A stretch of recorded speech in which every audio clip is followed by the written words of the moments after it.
this horrible thing that happened, catastrophe, someone died, and this explains why the people are having problems. This is the criteria definition of trauma. But there are also other definitions or proposals, mainly from based on Pierre Janet, the French psychotraumatologist, and he defined trauma as an expression of unsuccessful integration.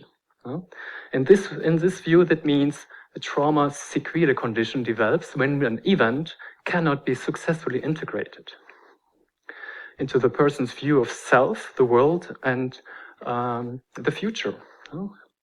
And this is then an overload of the organism's integration capacity. This is how we can understand trauma and the trauma-related disorder. And I would like to remind how a trauma disorder develops. There's first indeed a catastrophic event, which is causing an acute stress reaction.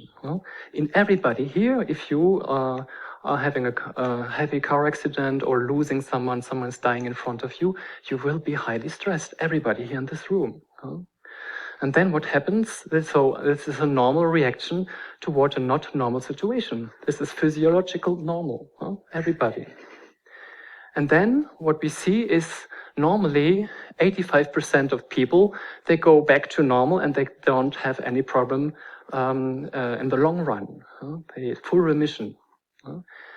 But not all. Some of them, they will stay in that state of alert, of the acute stress reaction for a long time, sometimes for a whole life, because the system is not normalizing. So I explain to my patients, PTSD, what you have, what brings you here is basically, it's a deficit of the normalization of the acute stress reaction. And if we have that understanding, we can have a look what we need to do to normalize the situation, this reactivity. And this is what I call then treatment. And then this brings up to the question, what should we do in order to allow people to not to go into this difficult state, but rather to heal, to integrate successfully an experience. And just to explain what we know about how the factors that are important. So we have on the one side the stressful event, and on the other side, and this is often not seen in our description, we have a lack of integration in the peri and post-traumatic phase. So there are two factors that are necessary to make an acute stress reaction develop into a trauma sequelae condition, how I call it. Two factors. The first, we already know it, we see it, we talk about it all the time, this and this happened. But then the second thing is a really interesting thing. What did the environment after the trauma happened?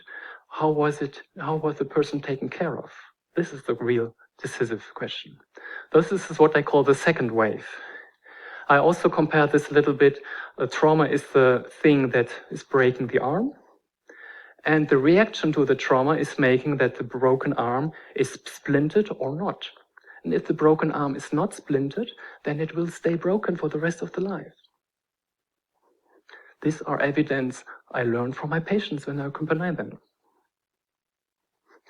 So the most important thing in order to prevent trauma-related disorders in the long run is to make sure that these people are safe now. That's already very important. And they are safe when the trauma just occurred. We could do much more in the emergency departments if we knew and we would better put these things in practice. The first thing is security, safety. You are on a safe place now. That's what we do also in somatic trauma. But we also have to take care of, there can be another accident happening to the same person shortly after. And what we all know, unfortunately, we know that too often the victim of trauma is sent back into a traumatizing, violent situation. And how can we heal someone? And this is a real question was addressed here before. What sense does it make to heal people when we have to send them back in mistreating conditions? Do we have also to take care of the condition and to address this problem as well as a collective problem? So, a lack of integration in the peri and post-traumatic period typically develops within a dynamic of neglect. The victim is not protected from further abuse. He or she is assumed to be exaggerating or making up a story. The environment pretends that the mistreatment is normal or not receivable because it's too difficult for the system to deal with it. Just leave it like this and we can go on. This happens very often. And so, in final, the fact of the abuse is negated. And the victim has to deal with that. The victim gets a message from the system, what's your problem? And someone who has to face this has only the solution to put this evidence of mistreatment and trauma in the drawer of dissociation. We put it somewhere far away because we cannot live it officially anymore. We have to find a solution to put it somewhere and pretend to live on your life. And this is the metaphor of a haunted life. I like a lot this idea of we're living in a home and somewhere hidden in the basement there's the phantom that is intruding on us ever and ever again. And we have to remind, if we accompany these persons, that as part of this process, which is serving survival, the victim has to adopt to the explanation of the perpetrator and also to the social group. The perpetrator will say, this is normal, what happened to you. The family will say, this is normal, what happened to you. How can you complain? So the victim has to adopt to this view on reality.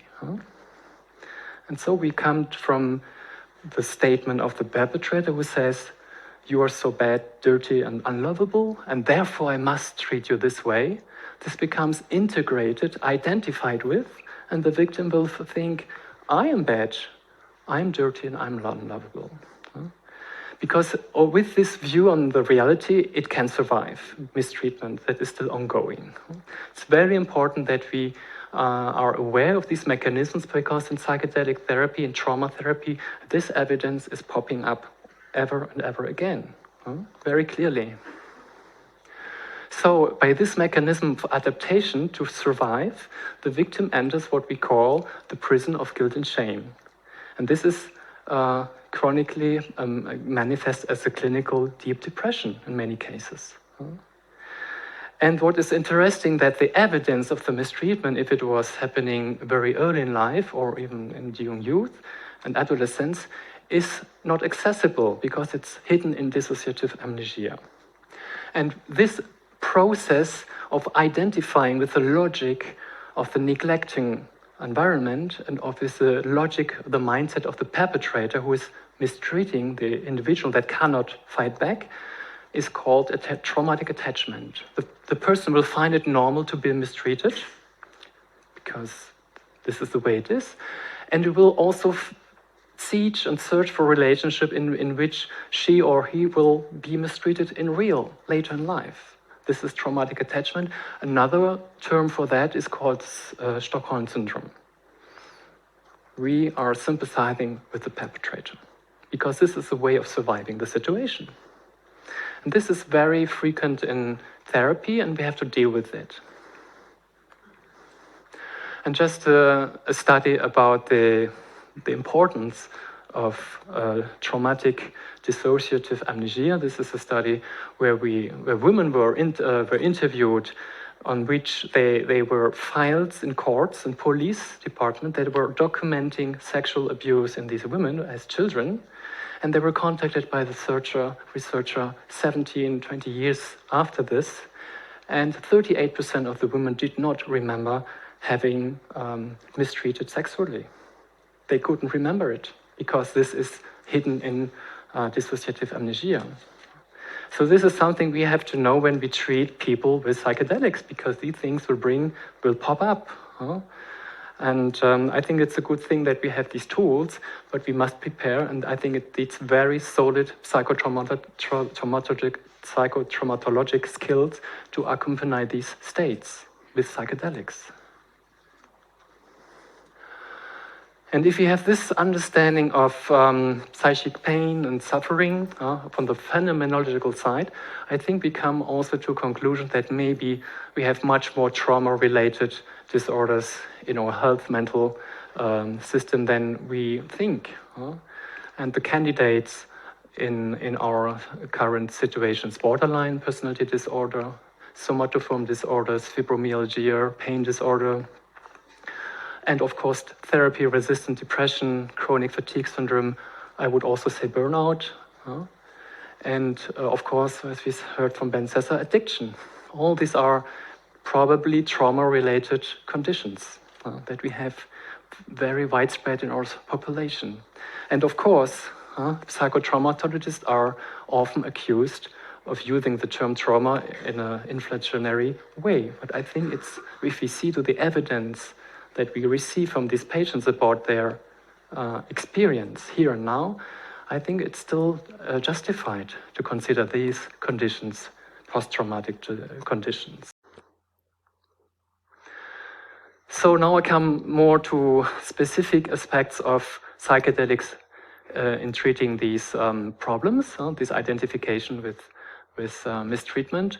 I'm not talking about the hardware. You probably have heard about it. I will talk more of the software problems and how to be in relation to oneself and to the world, how to treat information. I will talk about this and about the place of psychedelics. So in my opinion, one of the biggest challenges for treating these patients is to overcome the phobic avoidance of the traumatic memory. As we've seen, the dissociative memory is not accessible because it's too painful. The person has put it away in a drawer. And I think MDMA is a great substance to do exactly this. I will tell a little bit more about this. Another problem I see is the deficit of contextualization. The people are not present in the here and now. They are still in the presence of the abuse, of the mistreatment. The mistreatment is not over yet. And we can normalize this, in my opinion, also with psychedelics. And the biggest problem, however, is the traumatic attachment. I explained a little bit before, this identification of mistreatment. And I think this is we can only address this with in a healing therapeutical relationship. And it's all about overcoming the identification with the mindset of the perpetrator. This is therapy, this is healing, to get free of this burden. So this is, in my opinion, this is a really sensational study because it shows what is the neural correlate of